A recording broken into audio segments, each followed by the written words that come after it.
আবদার জিনিসটা সবার কাছে করা যায় না, তাই না? বিশেষ কিছু কিছু মানুষ ছাড়া এগুলোর মূল্য কেউ দেয় না, জানেন? আর তাই তো এত ঝড় বৃষ্টির মধ্যেও নিজের রেগে যাওয়া গরম মাথাটাকে ঠান্ডা করে শান্ত হয়ে সমস্ত কাজগুলো কমপ্লিট করলাম, জানেন? তাহলে চলুন শুরু করছি নতুন একটি সুন্দর ব্লগ।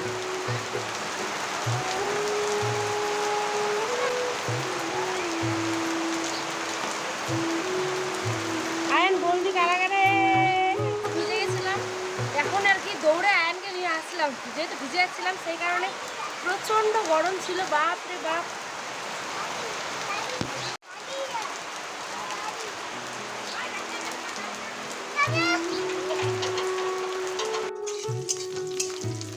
এখানে রান্না করছি এখন বাঁধাকপি, বাঁধাকপি আর আলু ভাজা করব।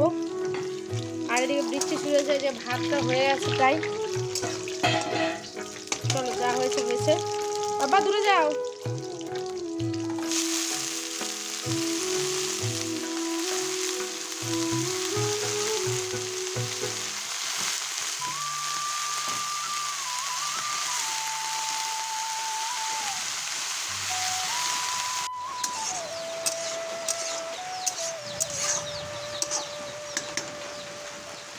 আজ মঙ্গলবার আর আপনারা ব্লগটি পাবেন হচ্ছে বুধবার। তো আমাদের এখানে বিকেলবেলা বৃষ্টি শুরু হয়েছে, জানেন? এত পরিমাণে গরম, জানেনই তো, পুরো একদম আম পাকা যে গরমটা হয় ঠিক সেই রকম। আর পারছিলাম না, জানেন? বাপ রে বাপ, মনে হচ্ছিল একটু যদি উপর থেকে জল পড়ে তাহলে সারাদিন ভিজবো, কিন্তু সে কি আর উপায় আছে? আমার ভেজা মানেই তো আয়নের অসুস্থ হওয়ার কারণ, তাই না? মনে প্রাণে উপরওয়ালাকে ডাকছিলাম, জানেন? একটিবার যদি একটু উপর থেকে জল দিত তাহলে মনে হয় গাছপালা পশু পাখি মানুষজন সকলে একটু ঠান্ডা হতো। দেখি উপরওয়ালা আমার কথাটা রেখেছে, সেই জন্য উপরওয়ালাকে একটা ধন্যবাদ। তো এই যে আমি এখন বিকেলবেলা রান্নাবাড়ি বসেছি আর দেখছি যে হঠাৎ করে বৃষ্টি আসে। আর দেখবেন কোনো ঝড় আসার আগে না, ঠিক যেমন স্তব্ধ একটা পরিবেশ থাকে ঠিক তেমনটাই ছিল গতকাল। তো কি আর, বৃষ্টিতে ভিজে ভিজে তো কাজ তো করতে হবে। কালু লালুর জন্য খাবার দিলাম, ভাত করেছি, এদিকে বাঁধাকপির একটা ভাজা বসেছি, আর এদিকে দেখি কিছু বাসনপত্র আবার ছিল। আয়ন সোনা তো দৌড়ে দৌড়ে দেখছিলেন পালিয়ে যাচ্ছিল, ওকে শুধু ধরে আনছি। কিন্তু কি করা যায় বলুন, বাচ্চা মানুষ তো, সে কি আর বোঝে যে বৃষ্টির জলে ওর জ্বর আসতে পারে বা সর্দি কাশি হতে পারে? আর ঠিক আমরাও তো শৈশবকালে এরম করতাম, তাই না? যখনই বৃষ্টির জল পড়তো দৌড়ে গিয়ে একটু মনে হতো যে ভিজে বেড়ায়, দৌড়ে বেড়ায়, ছুটে বেড়ায়, কিন্তু মারা ঠিক যেমন শাসন করতো, আর আজকে সেই শাসনটাই কিন্তু আমি আয়ন সোনাকে করছি। ওই তো ছোট্ট মানুষ, ওই তো বুঝে না, তা আজ বুঝি মায়ের ভূমিকাটা জীবনে কি। বৃষ্টি পড়ার পরে আকাশটা দেখুন কি অপূর্ব সুন্দর না? ইস, দেখে মনে হচ্ছে একদম মন প্রাণ জুড়িয়ে গেল, সত্যি কথা বলছি। ওয়াও, কি সুন্দর! আর গোটায় যে দেখুন হলুদ রং করেছে, দেখো হালকা অল্প অল্প করে ঝিরিঝিরি পড়ছে, কিন্তু আকাশটা কি সুন্দরভাবে সেজে উঠেছে দেখুন। ইস, মনে হচ্ছে সেই কি অপরূপ দৃশ্য, মনে হচ্ছে মানে তুলি আর্ট যেরকম আমরা করতাম ছোটবেলায়। তো গতকালের তুলনায় আজ গরমটা একটু হালকা আছে আর কি। তো যাই হোক, আকাশটা দেখে তো খুব খুব সুন্দর লাগছে। আর এদিকে কিন্তু এখন যাচ্ছিলাম আমি স্নান করতে, রান্নাবাড়ি প্রায় কমপ্লিট, সেটাই আপনাদের বলছিলাম। আর এখন কিন্তু আমি যাব স্নানে। এখন বাজে ঘড়ির কাঁটায় 6:15 বাজে, তার মধ্যে অবস্থাটা একবার দেখুন কিরম লাল হয়ে আছে পুরো আকাশ। ঘরের মধ্যে সোফাতে কাপড় ভর্তি। আমি জল আনতে যাচ্ছিলাম, তো জল আনতে যাচ্ছিলাম যে ওয়েদার দেখে এই যে আপনাদের সাথেও একটু শেয়ার করলাম। এইবার বলি আপনাদের, সেই প্রথমেই যে কথাটা বলেছিলাম সেটাই, আমাদের প্রত্যেকের কাছে আবদার করা কিন্তু যায় না, তাই না? বিশেষ কিছু কাছের মানুষ ছাড়া, মা, শ্বশুর, শাশুড়ি, মানে নিজের পরিবারের লোকজনের কাছ ছাড়া। তো এখানটায় আয়নের আব্বা গতকাল নিয়ে এসেছিল হচ্ছে যে ডারিকা পুঁটি বলে এগুলো মাছ, মানে অনেকে বলে হচ্ছে খুচরো মাছ। তো আপনাদের কোথায় কি বলে অবশ্যই কিন্তু কমেন্টে জানাতে ভুলবেন না, ঠিক আছে? আমাদের এখানে আমরা নাকটি পুঁটি, তারপরে ডারিকা পুঁটি এগুলো বলি। তো সেই কারণে আয়নের জন্য আবার নতুন একটা ব্রাশও এনেছে।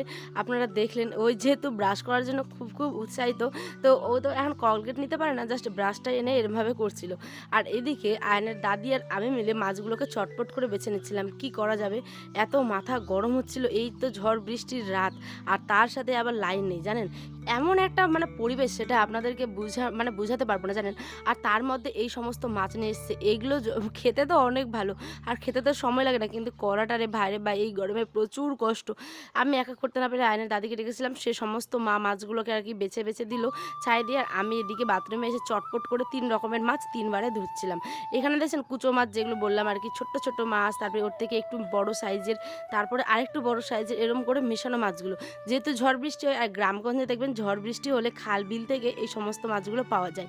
তো এখান থেকেই টাটকা এই মাছগুলো আয়নার বাবা দেখে হয়তো তার খাওয়ার ইচ্ছে হয়েছে, তাই আমার কাছে এসে আবদার করেছে যে এগুলো রান্না করে দাও। কিন্তু মাথাটা তো প্রচণ্ড গরম হচ্ছিল, কিন্তু তার মুখের উপর তো বলতে পারবো না যে না আমি রান্না করে দেবো না, কি এটা কি সেটা। তাই নিজের গরম হওয়া মাথাটাকে একদম ঠান্ডা করে নিজেকে একটু সামলে নিলাম যে না, এনেছে যখন কষ্ট করে সারাদিনের পর, তখন তো রান্না করে দিতেই হবে, তাই না? তো চলুন, কি আর করা যাবে, এই সমস্ত দিনে এগুলো মাছ রান্না করা বাপরে বাপ, কিন্তু খেতে দুর্দান্ত হয়েছিল, জানেন? অর্ধেকগুলো হলুদ লবণ দিয়ে ভেজে উঠিয়ে নিয়েছিলাম, আর অর্ধেকগুলো কিন্তু সনে রান্না করেছিলাম, মানে সেন্দে রান্না করেছিলাম। কাঁচা পেঁয়াজ, কাঁচা আলু, তারপর হচ্ছে গিয়ে লবণ, হলুদ, কাঁচা লঙ্কা সমস্ত কিছু দিয়ে, আর কাঁচা মাছ, মানে ওই সমস্ত মাছগুলো ভাজা হবে না, সব একসাথে তেল, লবণ, হলুদ দিয়ে, জল দিয়ে বেশ একটা দারুণ করে আয়নের দাদি আমাকে দেখিয়ে দিল, আর আমি রান্নাটাও করেছিলাম, জানেন? তো লাস্ট অবধি দেখুন এই যে ভাজা হয়ে গেছে, আর খেতেও কিন্তু দুর্দান্ত এগুলো মাছ কিন্তু সবসময় পাওয়া যায় না, গ্রামগঞ্জেও সবসময় পাওয়া যাবে না। আর এগুলো মাছের দাম কিন্তু আগে ছিল কম, জানেন? আর এখন এমন পরিমাণে এগুলো মাছ হারিয়ে যাচ্ছে, দিন দিন বিলুপ্ত হয়ে যাচ্ছে, যে এই মাছগুলোরই দাম এখন বেশি। তো যাই হোক, এখানে দেখছেন ভালো মতো করে হলুদ, লবণ, কাঁচা পেঁয়াজ, কাঁচা লঙ্কা চিড়ে দিয়ে, হলুদ সমস্ত কিছুতে বেশ ভালো মতো করে হাত দিয়ে মেখে দেবো। আর এইটা হাত দিয়ে মাখলে না, এর টেস্টটা আরও দ্বিগুণ হয়ে যায়, জানেন? আর গ্রামগঞ্জের দিকে এখনও দেখবেন লাইন চলে গেলে কিন্তু প্রত্যেকে রাস্তার দিকে বেরিয়ে আসে। তারপরে যে বর্মাও এসে আমাদের বাড়িতে বসে থেকে কী করবে, তাই না? সবাই গল্প করে, একটা অন্য রকমের আনন্দ। তো এই সমস্ত হারিয়ে যাওয়া দিনগুলোকে আজকে অনেকভাবে মনে পড়ছিল, জানেন? তো আজ এই পর্যন্ত, দেখা হবে অন্য একটি ব্লগে। সকলে ভালো থাকবেন, সুস্থ থাকবেন, আল্লাহ হাফেজ।